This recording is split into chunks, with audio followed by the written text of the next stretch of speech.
नमस्कार. मराठी रोहिणी किचन या आपल्या यूट्यूब चॅनलमध्ये मी तुमचं स्वागत करते.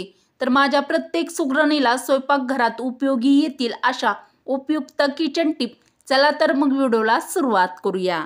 Tip number 1. उपवासासाठी साबुदाणा खिचडी बनवताना ती अत्यंत लुसलुशीत व मऊ अशी होण्यासाठी साबुदाणा खिचडी बनवण्यासाठी साबुदाणा भिजवताना पाण्यात 4 मोठे चमचे ताक व लागेल एवढे मीठ त्यामध्ये घालावे. खिचडी फोडणीला घातल्यानंतर 5 मिनिटात खिचडी तयार होते. गॅसजवळ उभे राहून थोडा वेळ ढवळत राहिल्याने साबुदाणा खूप छान असा फुलून येतो व अगदी कमी वेळेत आपण पटकन मऊ लुसलुशीत अशी साबुदाणा खिचडी पण बनवता येईल किंवा बनते.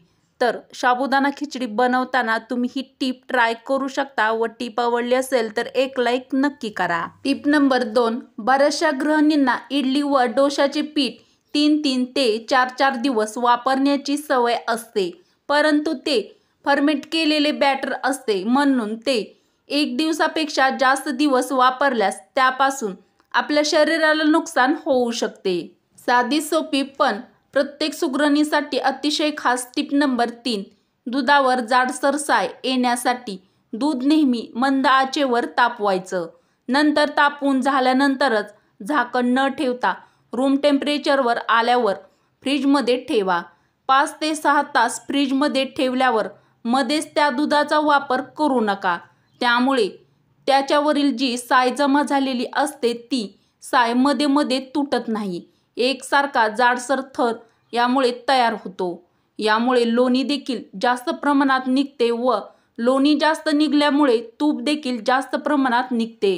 तर दुधावर जास्त प्रमाणात साय जर तुम्हाला जाडसर हवी असेल तर ही टीप तुम्ही नक्की फॉलो करा. अत्यंत कामी येईल अशी खास टीप नंबर 4.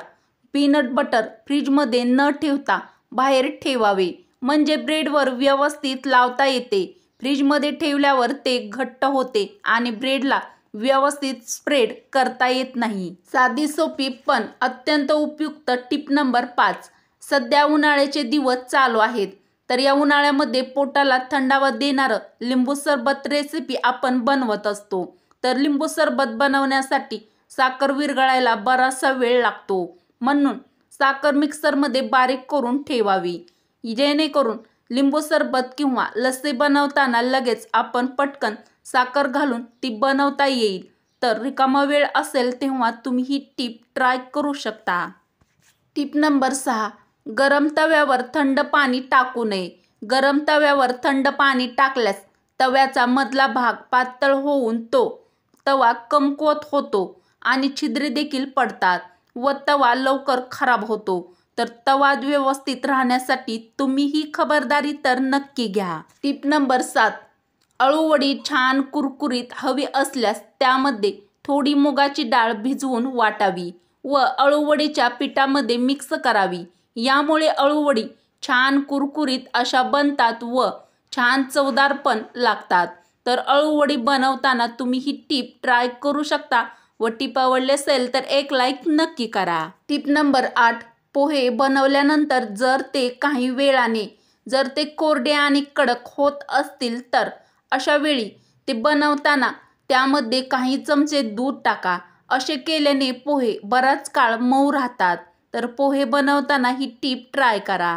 टीप नंबर 9. आपल्या रोजच्या वापरातील गहू, ज्वारी, बेसन पीठ याचे पीठ चाळताना त्यामध्ये गाठी तयार होतात व पीठ चाळताना या गाठी मध्ये मध्ये येतात. यासाठी पीठ चाळताना त्यात 1 ते 2 मेटलच्या बांगड्या टाकून पीठ चाळून घ्या. यामुळे आपलं पीठ चाळणं खूप सोपं होतं. तर बांगड्या वापरताना काचेच्या बांगड्या अजिबात यामध्ये वापर करू नका. टीप नंबर 10. जर तुम्ही दूर कोठेतरी प्रवासासाठी किंवा सहलीवर नेण्यासाठी पुरी किंवा पराठे बनवत असाल तर पीठ मळताना त्यात पाण्याऐवजी दूध घालून कणिक मळा. यामुळे पुऱ्या व पराठे लवकर खराब होणार नाहीत व मऊ पण राहतात. अतिशय खास व उपयुक्त टिप नंबर 11. लाकडी दरवाजे कधीकधी उघडताना किंवा बंद करताना अडकतात. त्यामुळे त्याच्या बिजागरींना उरलेला आंघोळीचा साबण 3 ते 4 वेळा घासा. यामुळे दरवाजे सहज उघडझाप होतात. अत्यंत कामी येईल अशी खास टिप नंबर 12. नवीन स्वयंपाक शिकणाऱ्या मुलींसाठी ही खास टिप. तर आपण बेसन किंवा पिठलं बनवत असतो. तर हे बेसन किंवा पिठलं बनवताना त्यात गुठळ्या पडत असतील तर एका वाटीमध्ये थोडेसे बेसन घेऊन ते बेसन पाण्यामध्ये मिक्स करून त्या उकळलेल्या पाण्यामध्ये घालावे. यामुळे बेसनमध्ये गुठळ्या अजिबात पडत नाहीत. तर बेसन किंवा पिठलं बनवताना तुम्ही ही टीप ट्राय करू शकता. अतिशय खास टीप नंबर 13. चटपटीत व झणझणीत भजी बनवताना पिठात खायचा सोडा घालायचा नसेल तर भज्याच्या बॅटरमध्ये चमचाभर गरम तेल घालून घ्यावे. यामुळे भजी छान मस्त कुरकुरीत अशी होतात. Tip number 14. शुगर नियंत्रित राहण्यासाठी शेवग्याच्या शेंगा खाणे फायदेशीर ठरते. शेंगासोबतच शेवग्याची पानं, फुलं ही तितकीच फायदेशीर ठरतात. साधी सोपी पण फायद्याची टिप नंबर 15. बऱ्याचशा महिला घाईघाईतच डाळ व तांदूळ शिजायला असंच घालतात. तर असं न करता जर डाळ व तांदूळ थोडा वेळ भिजवून शिजवला तर लवकर शिजतो. यामुळे गॅसची देखील बचत होते व गॅस देखील कमी लागतो. प्रत्येक सुगरणीसाठी अत्यंत उपयुक्त व खास टिप नंबर 16. कोणतेही सूप बनवताना त्यामध्ये थोड्या प्रमाणात धने व जिरे भाजून त्याची पावडर आणि हिंग टाकावा. यामुळे सूपला खूपच छान अशी टेस्ट येते. प्रत्येकाच्याच उपयुक्त अशी ही खास टिप नंबर 17. बऱ्याच जणांना हेअर ट्रीटमेंट करायची सवय असते.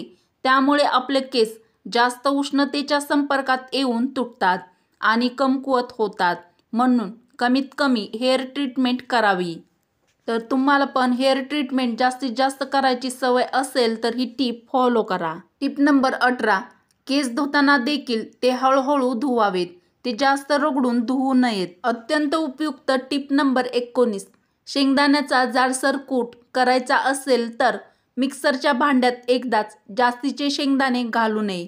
तर मुठभर शेंगदाणे घालून चालू बंद करून मिक्सरला फिरवावे. यामुळे एकसारखा छान जाडसर कूट तयार होतो. अत्यंत उपयुक्त टिप नंबर 20. मिरची पावडर बनवण्याआधी मिरच्याची देठं मिरची ओली असतानाच काढून घ्यावे. त्यामुळे देठ सहज काढता येतात व मिरची सुकल्यानंतर देठ काढल्यास मिरची मध्ये मध्ये तुटते आणि देठ देखील व्यवस्थित निघत नाहीत. बघताच तोंडाला पाणी सुटेल असे लोणचं रेसिपी आपण बनवत असतो. Tip number 21. लोणच्याचा मसाल्याचा वास व ताजेपणा टिकून राहण्यासाठी भरणीत मसाला भरतेवेळी मसाल्यात अधूनमधून हिंगाचे खडे ठेवावेत. अत्यंत उपयुक्त टिप नंबर 21. मुरमुऱ्याचा चिवडा बनवताना जेवढा चिवडा बनवायचा असेल तेवढे सगळे मुरमुरे परतून घ्यावेत. त्यानंतरच चिवडा बनवावा. यामुळे चिवडा लवकर वातड होत नाही आणि खायला देखील छान लागतो. अत्यंत उपयुक्त टिप नंबर 20. लाल मिरची पावडर करण्यापूर्वी मिरच्या उन्हात वाळवून घ्याव्यात. यामुळे मिरची पावडर बारीक दळली जाते, नाहीतर मिरची पावडर चरचरीत राहते. साधी सोपी पण अत्यंत महत्त्वाची टिप नंबर 23. पालकाची भाजी बनवताना त्यात टॅमॅटो अवश्य घालावा. यामुळे पालकाच्या भाजीची चव दुप्पट वाढते. अत्यंत उपयुक्त व खास टिप नंबर 24. डोळ्यातून पाणी येत असल्यास सकाळी रिकाम्या पोटी 5 ते 6 भिजवलेले बदाम व 1 चमचा बडीशोप खावी. टिप 25. हिरव्या पालेभाज्या फ्रीजमध्ये साठवताना धुवून साठवू नका. त्यामुळे त्या लवकर खराब होतील व जेव्हा भाजी बनवायची असेल त्यावेळेस धुवा.